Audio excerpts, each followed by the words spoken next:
అభిషేకమా ఆత్మాభిషేకమా నన్ను దీవింపనాపైకి దిగిరమ్మయ్యా.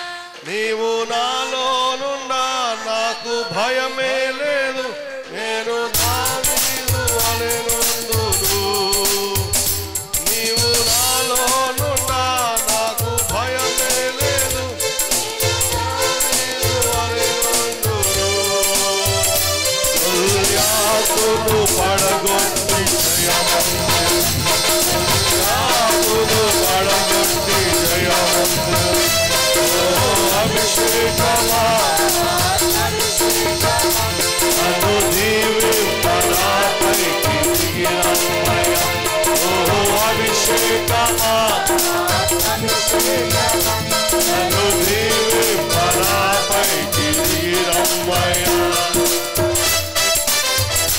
నీవు నాలోనున్నా నేను ఎలీషా వలె యొర్దానును విడగొట్టెదను, ఎన్నో ఘనమైన కార్యములు చేయగలను. ఆమేన్.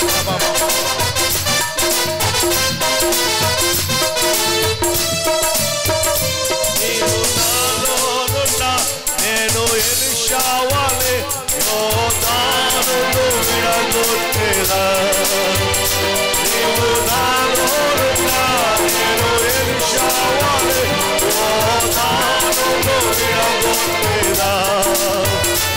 ఎన్నో ఘనమైన కార్యములు చేయగలను, ఎన్నో ఘనమైన అభిషేకమా అభిషేకమా నన్ను దీవింపనాపై. ఓ అభిషేకమా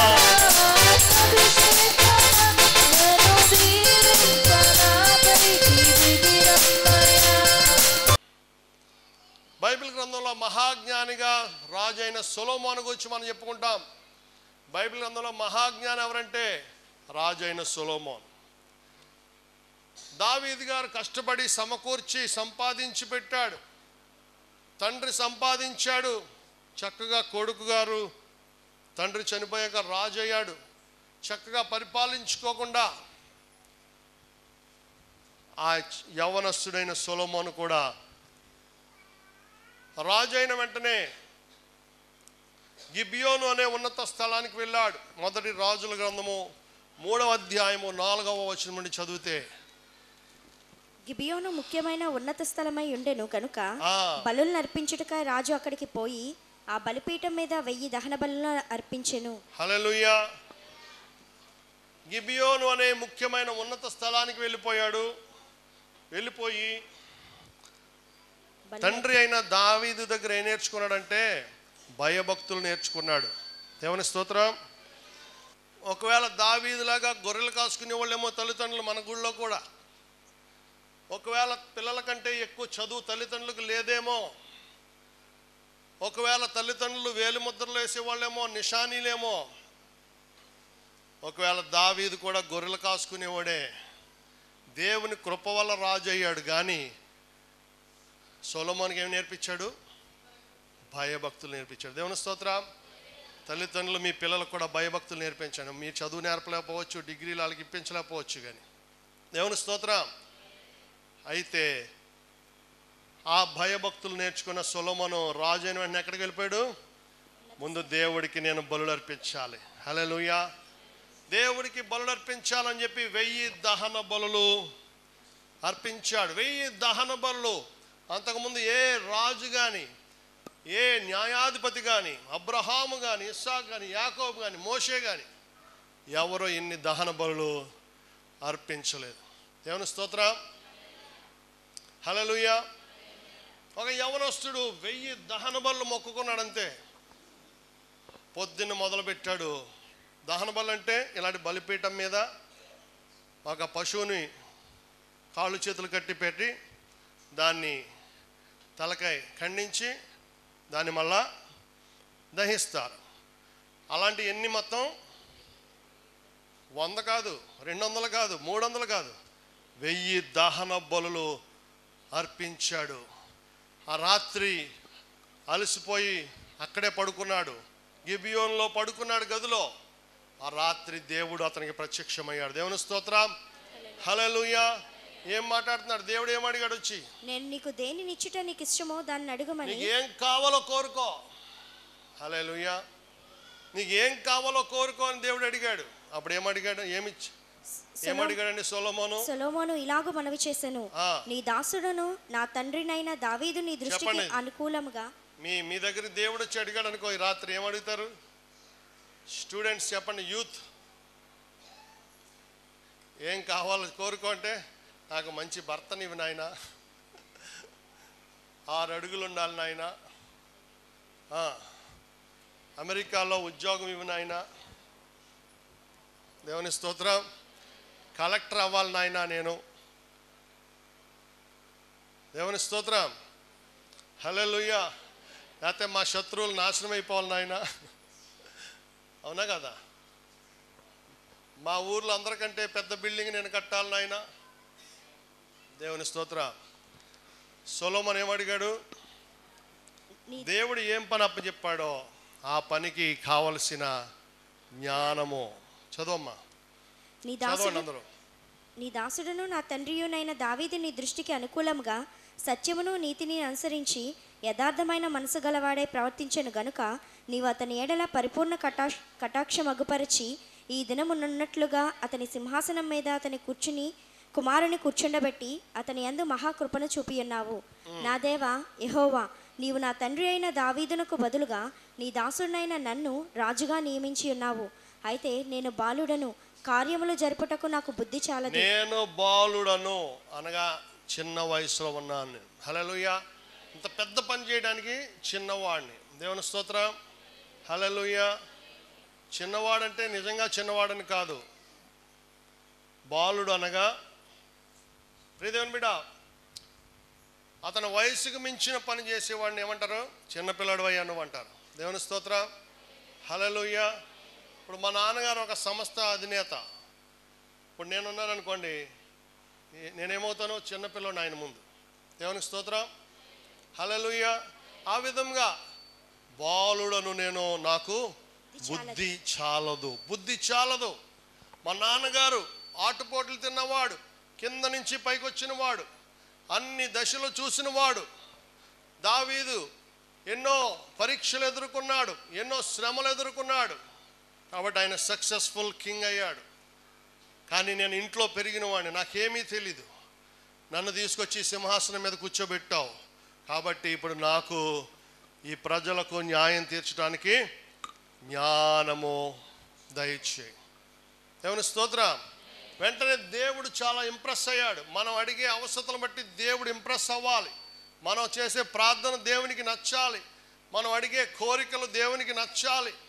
యాకోబు పత్రిక 4వ అధ్యాయం 1 నుండి 2వ వచనం నుండి, మీరు ఆశించుచున్నారు గాని మీకు దొరకటలేదు, నరహత్య చేయుదురు, మత్సరపడుదురు గాని సంపాదించుకొనలేరు, పోట్లాడుదురు యుద్ధము చేయుదురు గాని దేవుని అడుగనందున మీకేమీ దొరకదు. మీరు అడిగినను మీ భోగముల నిమిత్తము వినియోగించుటకై దురుద్దేశముతో అడుగుదురు గనుక మీకేమీ దొరకటలేదు. మీరు దురుద్దేశముతో అడుగుతారంటండి. హల్లెలూయా. మీరు అడిగినను దురుద్దేశముతో అడుగుదురు కనుక మీకేమీ, మీ భోగముల కోసం. దేవునికి స్తోత్రం. ప్రియ దేవుని బిడ్డ, దేవుడికి నచ్చాలి మన యొక్క కోరికలు. కాబట్టి ప్రార్థనాపరులమైన మనము దేవుని ఆత్మతో నింపబడి ప్రార్థన చేయాలి. దేవుని ఆత్మ నీలో ఉంటే దేనికోసం ప్రార్థన చేయొచ్చో, దేనికోసం ప్రార్థన చేయకూడదో కూడా దేవుడే నిన్ను నడిపిస్తాడు. దేవుని స్తోత్రం. కాబట్టి పరిశుద్ధాత్మలో ప్రార్థన చేయమంటాడు. యోధా పత్రిక 20వ వచనంలో ఆత్మ వలన ప్రార్థన చేయమంటాడు. రోమా 8:26లో. ప్రియ దేవుని బిడ్డ, ప్రార్థన చేసే ప్రతి ఒక్కరు కూడా దేవుని ఆత్మ చేత నింపబడి ప్రార్థన చేసినప్పుడు దేవుని ప్రేమతోనూ ప్రార్థన చేసేవానివిగా ఉంటావు. అప్పుడు అడుగు వాటికంటే, ఊహించు వాటికంటే అత్యధికంగా దేవుడు నిన్ను దీవిస్తాడు. దేవుని స్తోత్రం. మీ భోగముల నిమిత్తం దురుద్దేశముతో అడుగుతారంటండి. సొలొమోను అడిగింది దేవుడు చెప్పిన పని చేయటానికి జ్ఞానం. హల్లెలూయా. ఈరోజు దేవుడిచ్చిన కుటుంబం కాపురం చేయడానికి జ్ఞానం ఎప్పుడైనా నువ్వు అడిగావా? దేవుడిచ్చిన పిల్లలను పెంచడానికి జ్ఞానం నువ్వు ఎప్పుడైనా అడిగావా? దేవుడు చెప్పిన పని చేయడానికి నువ్వు జ్ఞానం అడిగావా? దేవుడిచ్చిన ఉద్యోగం మంచిగా చేసే జ్ఞానం అడిగావా? దేవుడు నీలో ఏ తలాంత పెట్టాడో దాన్ని చూపించమని నువ్వు అడిగావా? దేవుడు చెప్పిన వ్యాపారం, దేవుడు నిన్ను ఎక్కడ పెట్టాడో ఆ పని చేయడానికి జ్ఞానము నువ్వు దేవుడిని అడిగితే దేవుడు అందులో నిన్ను అందరికంటే టాప్ మోస్ట్ పొజిషన్లో పెట్టగల దేవుడు. ప్రియ దేవుని బిడ్డ, హల్లెలూయా, హల్లెలూయా. నీ క్వాలిఫికేషన్ బట్టి కాదు, నీ అర్హతను బట్టి కాదు, ఈ లోకంలో నువ్వు సంపాదించుకున్న ఉత్తీర్ణతను బట్టి కాదు, కానీ దేవుడు అడుగు వాటికంటే, ఊహించు వాటికంటే అత్యధికంగా చేయగల దేవుడు. ఎఫెసీ 3:20 ప్రకారం. కాబట్టి యెహోవాయే జ్ఞానం ఇచ్చేవాడు అంటాడు సామెతలు 2వ అధ్యాయం 6వ వచనంలో. తెలివియు వివేచనయు ఆయన నోట నుండి వచ్చును. అప్పుడు సొలొమోనుకు దేవుడిచ్చిన రిప్లై చూద్దాం. సొలొమోనుకు దేవుడిచ్చిన రిప్లై, దేవుడిచ్చిన జవాబేంటి? సొలొమోను చేసిన ఈ మనవి ప్రభువునకు అనుకూలమైన గనుక దేవునికి అనుకూలమైందంట. ఆయన ప్రార్థన దేవుడికి నచ్చింది. దేవుడు అతనికి ఇలాగూ సెలవిచ్చెను, దీర్ఘాయువునైనను ఐశ్వర్యమునైనను నీ శత్రువుల ప్రాణమునైనను అడుగక న్యాయములను గ్రహించుటకు వివేకమును అనుగ్రహించమని నీవు అడిగితివి. నీవు ఇలాగున అడిగినందున నీ మనవి ఆలకించుచున్నాను. నీ శత్రువుల ప్రాణమునైనను ఐశ్వర్యమునైనను నువ్వు అడుగక న్యాయములను గ్రహించు, న్యాయము తీర్చడానికి వివేకము గల హృదయం అడిగావు. నీవు ఇలాగూ అడిగినందున నీ మనవి ఆలకించుచున్నాను. బుద్ధి వివేకములు గల హృదయము నీకు ఇచ్చుచున్నాను. బుద్ధి వివేకములు గల హృదయము నీకు ఇచ్చుచున్నాను. పూర్వీకులలో నీ వంటివాడు ఒకడును లేడు. పూర్వీకులలో నీ వంటివాడు ఎవడూ లేడు. ఇక మీదట నీ వంటివాడు ఒకడును ఉండడు. ఇక మీదట నీ అంతటి జ్ఞాని, ఇంతటి ధనవంతుడు మరొకడు ఉన్నాడు ఇశ్రాయేలులో, భూమి మీద. మరియు నీవు ఐశ్వర్యమును ఘనతను ఇమ్మని అడగకపోయినను నేను వాటిని కూడా నీకు ఇచ్చుచున్నాను. ఐశ్వర్యం నువ్వు అడగలేదు, కానీ నీకు ఐశ్వర్యం ఇస్తున్నాను. ఘనత అడగలేదు, నేను మోస్ట్ ఫేమస్ సెలబ్రిటీగా చేస్తాను. అందువలన నీ దినములన్నిటిని రాజులలో నీ వంటి వాడు నువ్వు బతికినంతకాలం నిన్ను మించినోడు ఈ భూగోళం మీద ఎవడు ఉండడు. దేవుని స్తోత్రం, హల్లెలూయా, హల్లెలూయా. ఒక్కొక్కసారి మనం ఎంత ప్రార్థన చేస్తే ఎంత జవాబు వస్తుంది కదా. 40 రోజులు కూడా ఎన్నో లిస్టు, పెద్ద లిస్టు ఉంటుంది, కానీ ఆ లిస్టులో ఎన్ని వచ్చాయో టిక్ పెడితే ఒక 4-5 వస్తాయి.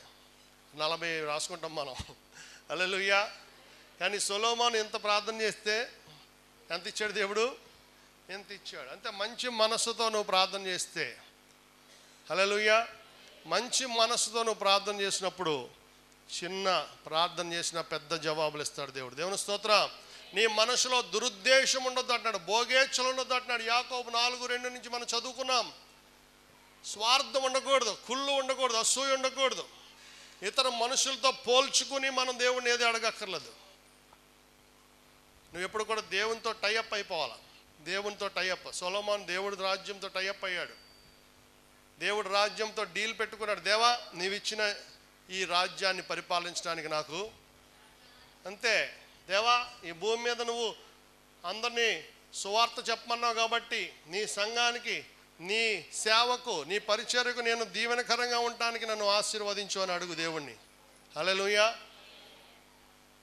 పరలోకమందు నీ చిత్తం నెరవేరినట్లు భూమి మీదను నెరవేరునుగాక. నువ్వు ఎప్పుడైతే దేవుని మనస్సులో, దేవుని మనసు నీ మనసులో ఉంటుందో, దేవుని చిత్తం నీ అభిరుచులకు అనుకూలంగా ఉంటుందో, నీ అభిరుచులు దేవుని చిత్తానికి అనుకూలంగా ఉంటాయో, ఏమంటాడు? క్రీస్తు యేసునకు కలిగిన ఈ మనసు. ఫిలిప్పీ 2:6 చూస్తే క్రీస్తు యేసునకు కలిగిన ఈ మనసు, యేసయ్య మనసు నీలో ఉంటే దేవుడు అద్భుతాలు చేస్తాడు. ప్రియ దేవుని బిడ్డ, కేవలం చదువుకుంటేనే కాదు బాగుపడేది, చదువుకోని వాళ్ళు కూడా బాగుపడుతున్నారు. హల్లెలూయా. చదువుకోకపోతే, ఫెయిల్ అయిపోతే మేడ నుంచి దూకేది ఎవరు కూడా. అసలైన జీవితం చాలా ఉంది. దేవుని స్తోత్రం. చదువుకున్న వాళ్ళకంటే చదువు లేని వాళ్ళు గొప్ప వాళ్ళు అయ్యే సందర్భాలు చాలా ఉన్నాయి. కాబట్టి దేని గురించి మనం డిస్కరేజ్ అవ్వద్దు, అప్సెట్ అవ్వద్దు, అటువంటి ఆత్మహత్యలు చేసుకోకూడదు. చదువే ఆధారం కాదు. కానీ జ్ఞానం ఆధారం. దేవుని స్తోత్రం. జ్ఞానం ఉన్నవాడు గొప్పవాడు అవుతాడు. చదువుకున్నవాడు గొప్పవాడైనా అవ్వపోయినా, మా చిన్నప్పుడు అనేవారు బిఏ చదివి బియ్యం కొండలో, బిఏ అంటే బ్రెయిన్ ఆబ్సెంట్ అంట, తెలుసా మీకు? ఎంఏ అంటే మైండ్ ఆబ్సెంట్ అంట. మరి ఎంబీఏ అంటే మైండ్ బ్రెయిన్ కూడా ఆబ్సెంట్ అన్నమాట. కాబట్టి చదువే సర్వస్వం కాదు. చదువుకోని వాళ్ళు కూడా గొప్ప వాళ్ళు ఉన్నారు, చదువుకోని వాళ్ళు కూడా ధనవంతులు ఉన్నారు, వ్యాపారాలు చేస్తున్నారు, రియల్ ఎస్టేట్లు, రకరకాల వ్యాపారాలు చేసుకున్న వాళ్ళు ఉన్నారు. హల్లెలూయా. కాబట్టి దేవుడి జ్ఞానం అడగండి. జ్ఞానం ఉంటే చాలు. నీకు చదువు వచ్చినా రాకపోయినా మరొక వృత్తిలో, మరొక వ్యాపారంలో నువ్వు క్లిక్ అయిపోతావు అంతే. దేవుని స్తోత్రం. క్లిక్ అంటే ఏంటి? క్లిక్ అనే మాట ఎక్కడి నుంచి వచ్చింది? కెమెరా నొక్కుతారు కదా, క్లిక్ అంటారు. కెమెరా ఫోటో తీసినప్పుడు క్లిక్ సౌండ్ వస్తుంది, అందులోంచి వచ్చింది క్లిక్ అవ్వడం అంటే. అలాగే చిటికలో నువ్వు కూడా గొప్పవాడు అయిపోతావు దేవుని జ్ఞానం నీలో ఉంటే. కాబట్టి దేవుని జ్ఞానం నీకు కావాలంటే there is no other way but fear of God. Hallelujah. వేరే మార్గం లేదు. కానీ దేవుని యందు భయము కలిగి నడుచుకో. యోసేపు భయము కలిగి నడుచుకున్నాడు. పొతిఫర్ ఇంట్లో భయభక్తులు కలిగి గడగడా వణికాడు, పారిపోయాడు. దేవుడు ఒకానొక రోజున ఆశీర్వదించేశాడు. దావీదు భయభక్తులు కలిగి నడుచుకున్నాడు. దానియేలు, షద్రక్, మేషక్, అబేద్నెగోలు భయభక్తులు కలిగి నడుచుకున్నారు. వాళ్ళు మిగిలినందరికంటే అందంగాను రాజు సముఖంలో వారి ముఖాలు మెరిసిపోతూ ఉన్నాయి. దేవుని స్తోత్రం. ఎప్పుడైతే మలినం మన లోపలికి వెళ్తుందో మన ముఖాల్లో వికారమైన రూపం వచ్చేస్తుంది. ఎప్పుడైతే అపవిత్రత మనలోకి వెళ్తుందో మనము అసహ్యకరమైన రూపాల్లోకి వెళ్తాం. ప్రియ దేవుని బిడ్డ, కాబట్టి దేవుని జ్ఞానాన్ని మనం పొందుకోవాలి. యాకోబు 3వ అధ్యాయం 17వ వచనంలో చదివితే, యాకోబు పత్రిక 3వ అధ్యాయం 17వ వచనం, అయితే పైనుండి వచ్చిన జ్ఞానము మొట్టమొదట పవిత్రమైనది, తర్వాత సమాధానకరమైనది, మృదువైనది, సులభంగా లోబడినది, కనికరముతోనూ మంచి ఫలములతోనూ నిండుకొనినది, పక్షపాతమైనను వేషధారణ అయినను లేనిదియోనై ఉన్నది. చూసారా? పైనుండి వచ్చే జ్ఞానం అంటండి. మన పుస్తకాల్లోంచి వచ్చే జ్ఞానం కాదు ఇది. ఏ జ్ఞానం ఇది? పైనుండి వచ్చు జ్ఞానము మొదట పవిత్రమైనది, ప్యూర్, హోలీ. తర్వాత సమాధానకరమైనది, సమాధానం, మృదువైనది, మృదుత్వం, సులభముగా లోబడుతుంది, కనికరముతోను కనికరము, మంచి ఫలములతోను మంచి ఫలాలు నిండుకొనినది, పక్షపాతం ఉండదు, వేషధారణ అయినను లేనిదై ఉండాలి. దేవుని రోజు ఈ జ్ఞానం అడగండి. ఏ జ్ఞానం అడుగుతారు? దేవా పైనుండి వచ్చు యాకోబు 3:17లో ఉన్న జ్ఞానం నాకు కావాలి నాయన. దేవుని స్తోత్రం. హల్లెలూయా. సామెతలు 14:1లో జ్ఞానవంతురాలు 3 రాళ్ళు ఏం చేస్తాడంటే ఇల్లుని ముక్కలు చేస్తాడంట. సాధారణంగా బహుశా మరి ఆడవాళ్ళే ఇంట్లో గొడవలు పెడతారేమో అని దేవుడు ఈ వాక్యం ఇచ్చాడు. జ్ఞానవంతురాలు ఏం చేద్దంట? అందరినీ కలుపుతుందంట. పిల్లలందరూ కలిసి ఉండాలంటే తల్లే కారణం. తండ్రి ఆయన్ని పట్టించుకోడు, బయటికి వెళ్ళిపోతాడు, సంపాదించుకురావాలి. రెక్కాడితే కానీ డొక్కాడదు తండ్రికి. తల్లి ఏం చేద్దాం? ఇంట్లో కూర్చుని, రే మీ అక్కతో మాట్లాడుకో, మీ చెల్లితో మాట్లాడుకో. ఇటువంటి బ్యాడ్ కల్చర్ కూడా ఇంట్లోనే జరుగుద్ది, రాజకీయాలు. కాబట్టి జ్ఞానవంతురాలు తన ఇల్లు, 3 రాళ్ళు తన చేతులతో తన ఇంటిని, ఇల్లు కట్టాలంటే కూడా ఏం కావాలంట? అందరూ కలిసి చక్కగా సంతోషంగా హ్యాపీ బర్త్డేలు అవి చేసుకోవాలంటే జ్ఞానం. దేవుని స్తోత్రం. లేకపోతే వాళ్ళ బర్త్డేకి మనల్ని పిలవలేదు, మన బర్త్డే కూడా వాళ్ళు పిలవద్దు. వాళ్ళ ఇంట్లో పెళ్ళికి మనల్ని పిలవలేదు కాబట్టి మన ఇంట్లో పెళ్ళికి కూడా 3 రాళ్ళు తన చేతులతో తన ఇంటిని. ఒకవేళ అన్న తమ్ముళ్ళు, అక్క చెల్లెలు ఎంత మాట్లాడుకోకపోయినా సరే ఆ తల్లి ఫోన్ చేసి కన్నీళ్ళు పెట్టుకుందంటే వెంటనే అమ్మో మా అమ్మ ఏడుస్తుంది మేము చూడలేమని చెప్పి వాళ్ళు వచ్చి సమాధానం పడిపోతారంతే. నాన్న ఏడిసిన వాడు పట్టించుకోడు, కానీ అమ్మ ఏడిసిందంటే సమాధానమే, ఇల్లంతా కూడా స్వర్గం అయిపోతుంది. కాబట్టి జ్ఞానవంతురాలు తన ఇల్లు. జ్ఞానం, దేవుని జ్ఞానం అడగాలి మనం. పైనుండి వచ్చు జ్ఞానము మొదట పవిత్రమైనది, సమాధానపడినది, మృదువైనది, కనికరము గలది, అనగా ఆత్మ ఫలములు ఇచ్చేది జ్ఞానం అండి. దేవునికి మహిమ కలుగుని గాక. ఈ మధ్య ఒక వీడియో చూశాను. ఆ వీడియోలో ఆండ్రీ అగస్సీ అనే ఒక ఇంటర్నేషనల్ టెన్నిస్ ప్లేయర్ ఆయన మాట్లాడుతూ, ఆయన రిటైర్ అయిపోయాడు. స్టెఫీ గ్రాఫ్ అనే ఆవిడని పెళ్లి చేసుకున్నాడు ఆయన.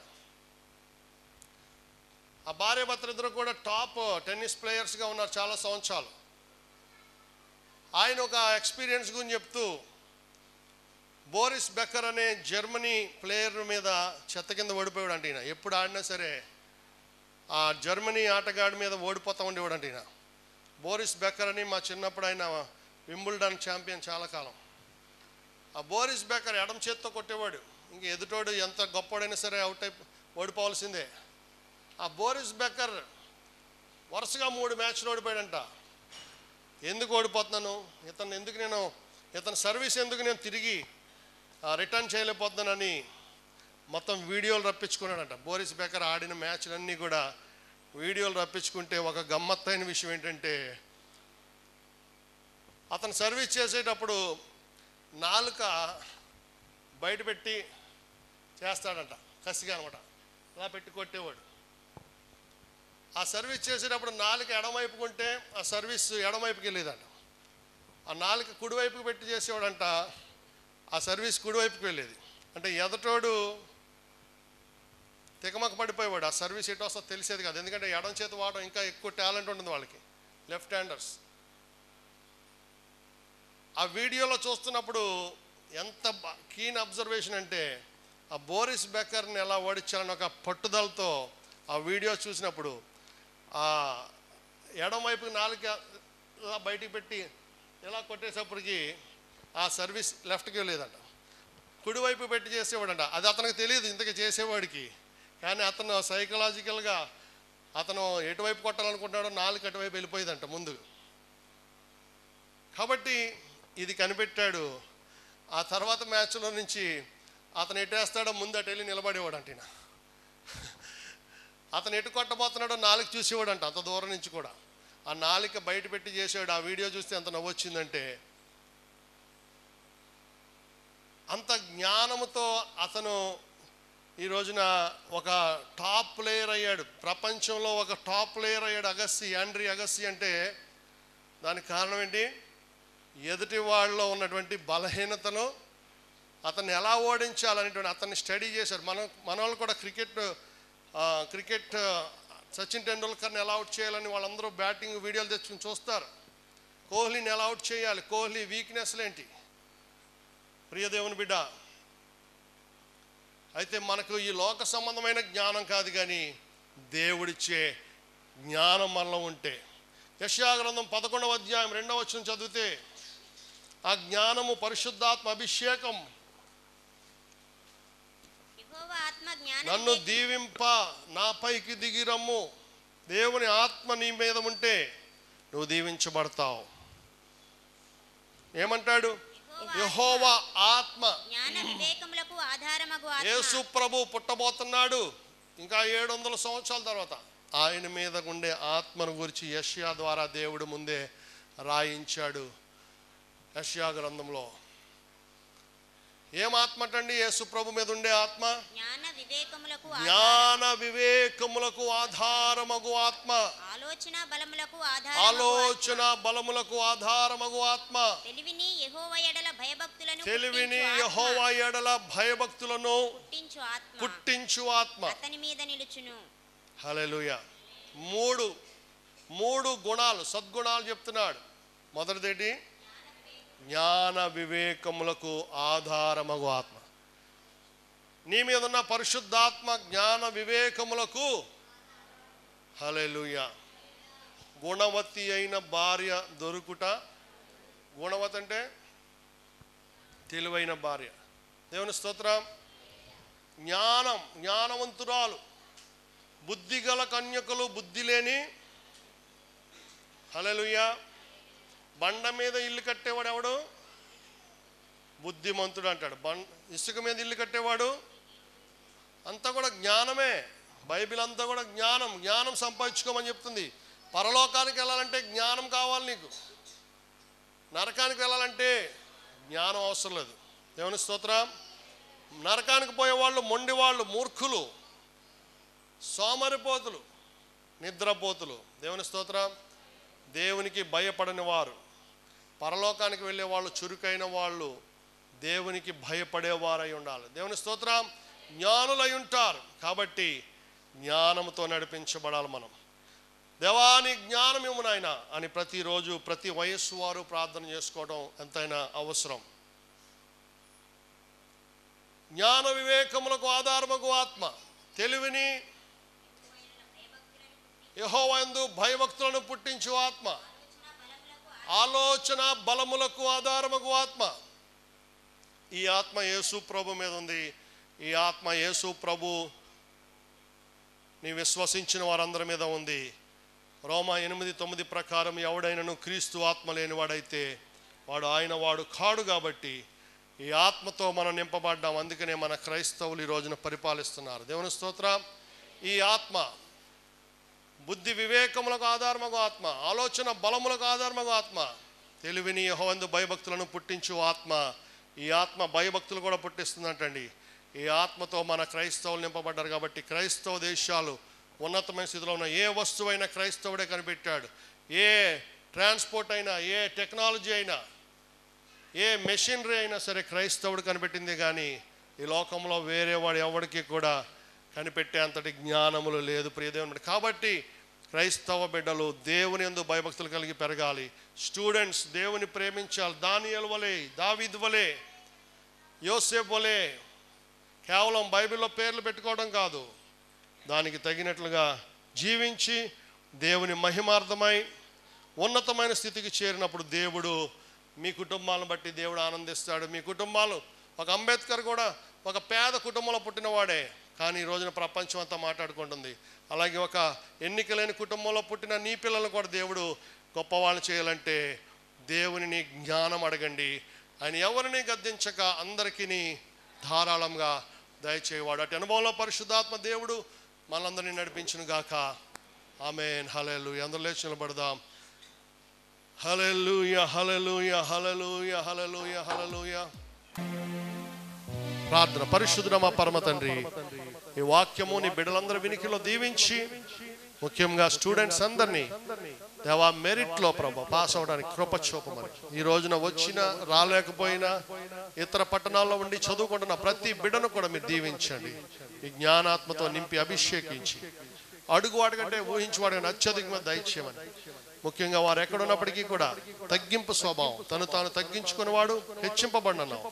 ఆ తగ్గింపు స్వభావంతో వారు నడుచుకొని చూడగా వారిని హెచ్చించమని, కృపలో భద్రపరచమని, పరిశుద్ధాత్మతో ప్రతి బిడ్డను ముద్రించమని వేడుకొనుచున్నాం. ముఖ్యంగా పిల్లలు మాత్రమే కాదు నాయన, పెద్దలకు కూడా, వ్యాపారంలో ఉన్న వారికి జ్ఞానం దయచేయండి, ఉద్యోగాల్లో ఉన్న వారికి జ్ఞానం దయచేయండి, సంసారాలు చేసుకోవడానికి జ్ఞానము దయచేయండి, పిల్లల్ని పెంచడానికి తల్లిదండ్రులకు జ్ఞానము దయచేయండి. దేవ తల్లిదండ్రులను సన్మానించడానికి పిల్లలకు జ్ఞానము దయచేయండి. అన్నిటికంటే ముఖ్యమైనది పరలోకానికి వెళ్ళడానికి మాకు జ్ఞానము దయచేయండి, నరకం తప్పించుకోవడానికి జ్ఞానము దయచేయండి. దేవా నీ రాజ్యం కట్టడానికి దైవజనులు చెప్పిన మాటలకు లోబడి అన్ని విషయాల్లో సహకరించి అనేక ఆత్మలు సంపాదించగలడానికి మాకు జ్ఞానము దయచేయండి.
స్తోత్రం పరిశుద్ధ గొప్ప తండ్రి యేసయ్యా, నీకు వందనాలు స్తుతులు స్తోత్రం చెల్లించుకొని ప్రార్థన చేయించినాను. మరొకసారి నీ బిడ్డల నిమిత్తము నీ బంగారు పాదాలను పెట్టి మొదలు పెట్టుకుంటున్నాను ప్రభా. ఇంతవరకు విన్న వాక్యం వారి హృదయంలో భద్రపరచుకొని ప్రభా, సమస్తము నీ దగ్గర నుంచే వస్తుందని, ప్రార్థన ద్వారా అన్ని కూడా మేము పొందుకోగలమని ప్రభా, విశ్వాసంతోని ప్రభా ముందుకు సాగడానికి నీకు కృప దయచేయండి దేవా. బిడ్డలు ఎగ్జామ్స్ రాయించుండగా ప్రభా నీవే తోడుగా ఉండండి. ఏ విధమైన భయము, పిరికితనము, అనుమానము లేకుండా ప్రభా నీ శక్తితో ప్రతి బిడ్డని మీరు నింపండి ప్రభా. ఆ బిడ్డను రాసే ఆ ఇంట్లోని రక్తాన్ని ప్రోక్షించి ప్రభా ప్రతి బిడ్డని కూడా ప్రభా నీ సాక్షిగా వాడుకోమని. భాషలతో దేవదూతల భాషలతో ఆటలాడినను ప్రార్థించినను, ప్రేమ లేని వానివైతే ఫలితము లేదు. ప్రేమనే ఆత్మఫలం ఫలింపుము నీవు. ప్రేమ లేని వానివైతే ఫలితము లేదు. ప్రేమనే ఆత్మఫలం ఫలింపుము నీవు. మనుషుల భాషలతో దేవదూతల భాషలతో ఆటలాడి